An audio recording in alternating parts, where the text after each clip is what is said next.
Bom dia, pessoal. Meu nome é Jefferson Bruno. Bom dia, Márcio. Nós vamos falar sobre, nesse primeiro trabalho, sobre os tipos de estabilidade do sistema elétrico de potência. E nesse trabalho nós vamos apresentar quais são os tipos de estabilidade, como que eles funcionam, como eles agem no sistema em si, como são as perturbações que podem afetar esse tipo de estabilidade, como que ele realmente vai atuar a partir dessas perturbações do sistema, e também relacionado ao tempo dessas perturbações do sistema, que a gente sabe, por exemplo, como falou sobre o que aconteceu no passado, no qual nós tivemos também, implica também nessa parte de estabilidade, que se a gente for ver pelo relatório do INS, teve uma instabilidade de frequência, por exemplo, no qual também leva em consideração, até mesmo sobre a parte dos critérios previstos, como o Felipe falou, ele também contou um pouco sobre essa parte de estabilidade, no qual é levado em consideração devido à importância na atuação das manutenções. Aqui nós trouxemos uma definição do próprio CEPEL de o que seria estabilidade. Nós temos uma definição assim na nossa cabeça que seria, no básico, seria o quê? Após qualquer tipo de perturbação, o sistema vai voltar ao normal. Isso seria o mais básico de definição que nós temos a partir do que a gente estuda aqui na faculdade. Então, a definição mais geral que eles trouxeram é de uma forma mais completa, então, que qualquer tipo de perturbação do sistema tenha sofrido, distúrbio, ele, após um determinado tempo, ele vai voltar a um certo ponto de operação no qual ele mantém o seu sistema íntegro e funcionando normalmente, né? Então, a operação dele não seja afetada, mesmo após essa perturbação, consiga ser restabelecido sem problema nenhum.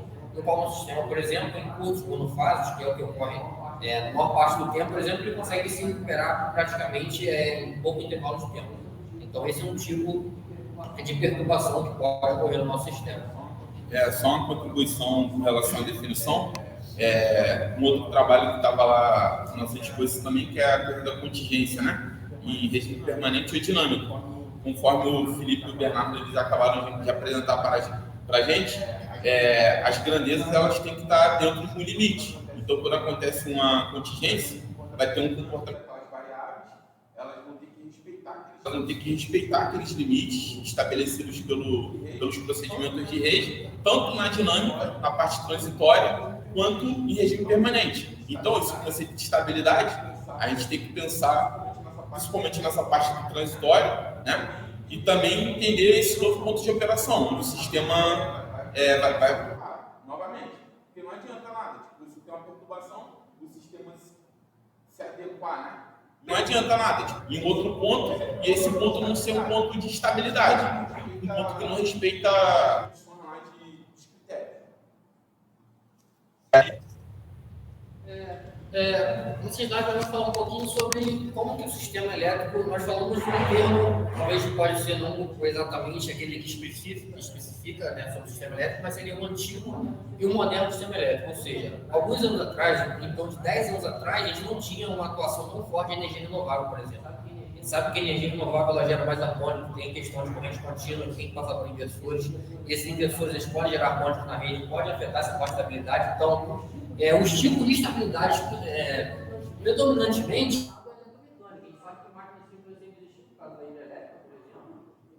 chamado eletromecânicos que eram predominantes do nosso sistema de ciclo de geração. Mais à frente eu vou mostrar também uma imagem que mostra como está o andamento dessa parte de como está o nosso sistema em relação à geração de energia. Vai ver que a hidrelétrica vai diminuir com o tempo e a eólica vai aumentar até gradativamente ao longo dos anos.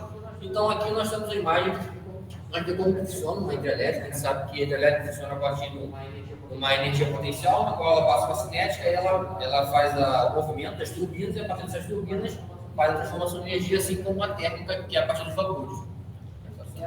O nosso sistema elétrico de potência moderna, né, que nós estamos falando, é relacionado em si a entradas de energia renovável, ou seja, eólica, solar, maremotriz, de acordo aqui no Brasil, por exemplo, o principal são as eólicas e solares, sendo a eólica maior em quantidade do que a solar. E aí, a partir disso, né, a gente tem que a inserção, né, levada dos sistemas realmente de potência em si, eletrônica de potência, no qual entra conversores, inversores, então tem toda essa afeta, né, que a gente tem que ver também como que relaciona ao filtro desses harmônicos, para que você não tenha uma perda muito significativa no sistema, manter a confiabilidade dele. Além disso, a análise transitória, né, como eu falei anteriormente, era predominantemente eletromecânico, mas com a entrada, né, nessas eletrônicas de potência, desses equipamentos, a gente também passa a ter eletromagnéticos relacionados às malhas de controle de conversores.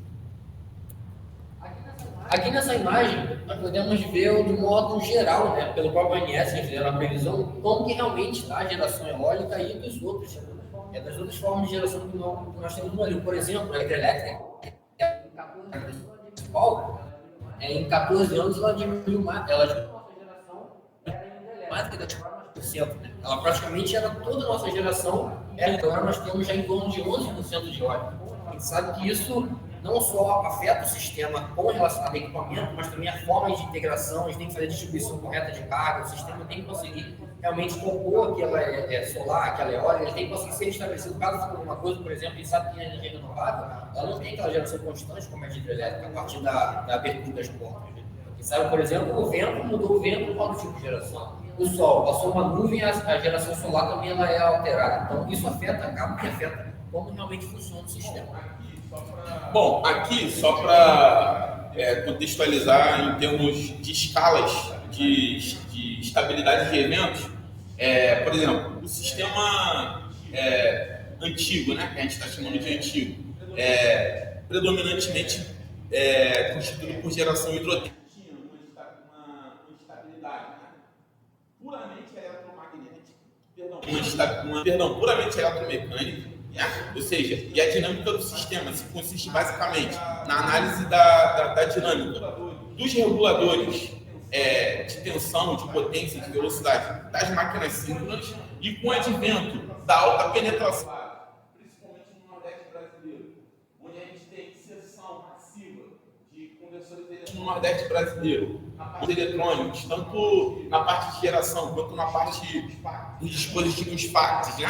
Do sistema elétrico brasileiro, a gente tem a presença dos conversores eletrônicos que traz para o sistema uma dinâmica não eletromecânica, que é uma dinâmica das chaves eletrônicas, né? Os GBTs, os tiristores e etc.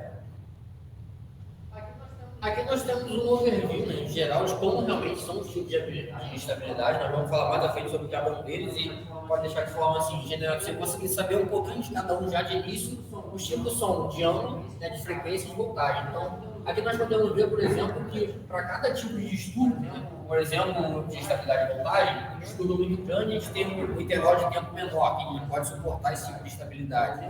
Por exemplo, um estudo menor, ele consegue suportar isso por um intervalo de tempo maior. Então, nós vamos falar isso um pouquinho mais à frente, que seria para dar um modo geral, assim como a parte da frequência. A frequência, ainda dependendo, né, como foi no ano passado, por exemplo, dependendo de como estava essa instabilidade de frequência, ele consegue atuar, né, fazer essa recuperação em determinado intervalo de tempo. Bom, uma vez de posse desse esquema geral, a gente vai detalhar um pouco aqui agora esses tipos de estabilidade, né? Então, a gente tem esses três tipos básicos, né? Estabilidade de tensão, de frequência e angular, né? Bom, a estabilidade angular, basicamente, ela está dando um zoom na máquina síncrona, né? Aí tem um modelo, a gente tem a equação de swing da máquina, que é a equação que vai descrever a relação entre a aceleração da máquina e o torque elétrico e mecânico que ela está sujeita, né? No caso onde os torques sejam iguais, a aceleração da máquina ela não vai estar acelerada, vai estar operando com velocidade normal. Caso haja um desequilíbrio entre o torque mecânico e o torque elétrico, né? Entrada de cargas, perda de cargas muito grande, de linhas. Se você desorganizar isso, você vai ter aceleração e desaceleração da máquina, e aí tem a malha de controle da máquina, né? É um esforço que a malha de controle vai fazer para, caso ocorra perturbações, voltar ao equilíbrio entre os torques, né? Entre a potência mecânica e a elétrica.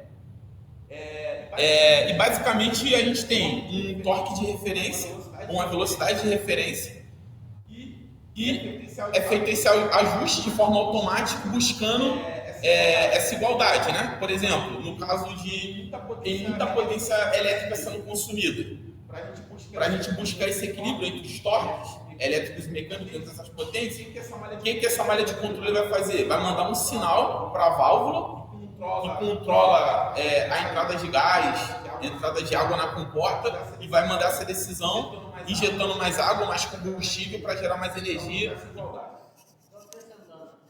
Como o Bernie falou, partir disso, a gente vai ter um ponto de operação ali que mesmo que, por exemplo, tenha uma mudança de carga, ele vai conseguir ter um outro ponto de operação e assim, ao mesmo tempo tenha perturbações, vai manter esse tipo de ciclo livre na máquina e assim mantendo a estabilidade do sistema.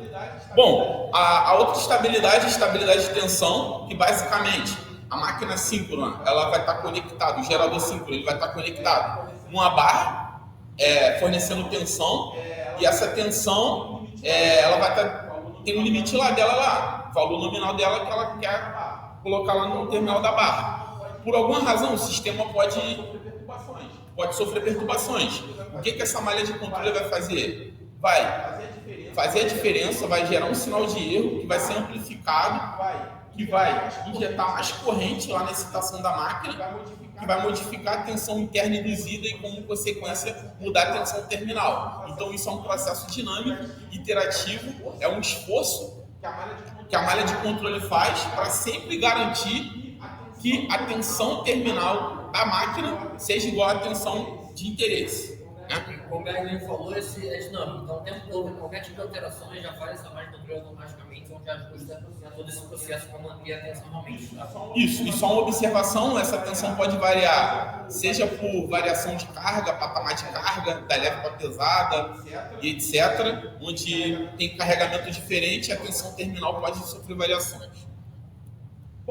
Bom, dentro da estabilidade de tensão, a gente pode ter sistemas híbridos, ou seja, a gente pode ter compensação de reativos para controle de tensão, tanto por máquinas síncronas quanto por conversores eletrônicos, os STATCOMs ou ST6. Que é ativistor ou IGBT. A função deles é a mesma, injetar reativo para controle de tensão. É mesmo, injetar reação de barra. Isso vai ser feito de forma automática, de forma inteligente, através de retroalimentações das malhas de controle e para manter os níveis das tensões dentro do limite e dentro do valor esperado. Bom, aqui tem um exemplo de aplicação que vai resumir de forma bem sucinta isso tudo. Por exemplo, na primeira figura a gente tem uma barra lá na rede, que é do sistema lá de 14 barras. Eu selecionei essa barra, nós selecionamos essa barra. Essa barra, como vocês podem ver, ela tem um valor ali dela ali de tensão, 1.010 PU, e tem um gerador síncrono conectado. Né? E se vocês verem, desse lado aqui, esse lado esquerdo, tem uma linha. Qual foi o evento que eu apliquei? Eu apliquei uma contingência. Eu perdi essa linha. Essa perda pode ser simplesmente perda mesmo. Ali você pode perder a linha por qualquer razão. Ou pode ser um curto. Você perdeu essa linha por alguma razão. E aí a gente de novo rodou o flow. Percebam, a tensão se manteve. Que é o objetivo do controle da tensão. Manter o nível da tensão na barra, no valor pré-setado. Mas o que acontece? A máquina síncrona, ela está tendo que gerar mais reativo, ou seja, a potência era 25 MVA, foi para 65,2 MVA. Daqui para cá, a gente está capturando um regime permanente, um novo ponto de operação. O sistema ficou. Daqui para cá tem a estabilidade, tem a dinâmica. E o sistema se estabilizou nesse ponto, gerando essa quantidade de potência para manter a tensão dentro do nível esperado. Isso é uma aplicação de controle de tensão frente a um problema que o sistema está exposto. Bom, esse sistema, agora falando da estabilidade de frequência, de novo, variações de cargas pode acarretar em aceleração e desaceleração da frequência da máquina, e isso pode perturbar a estabilidade de frequência. Aqui nessa figura mostra a frequência variando muito, ou seja, é um gerador isolado, né? E se você tem uma variação de carga, você tem uma variação de frequência. Se o sistema está abandonado sozinho, sem controle de frequência.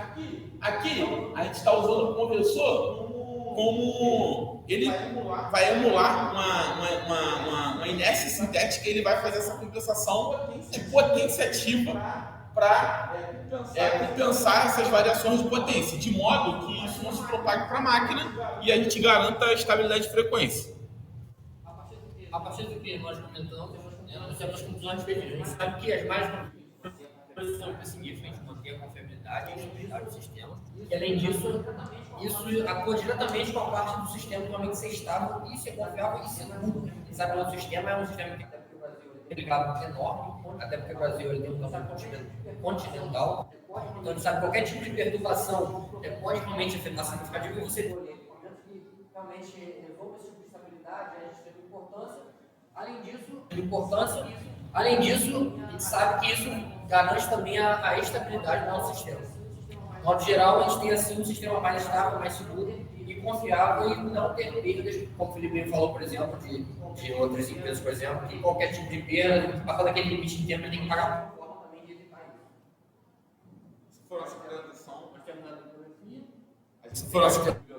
as referências bibliográficas, e é isso. E uma conclusão mais genérica seria afirmar que, sem as malhas de controle das máquinas, o sistema está fracassado em estabilidade. E as malhas de controle da máquina síncrona e todas as outras máquinas garantem a estabilidade, né? São forças restauradoras que levam o sistema para um ponto de equilíbrio pós-perturbação. Obrigado.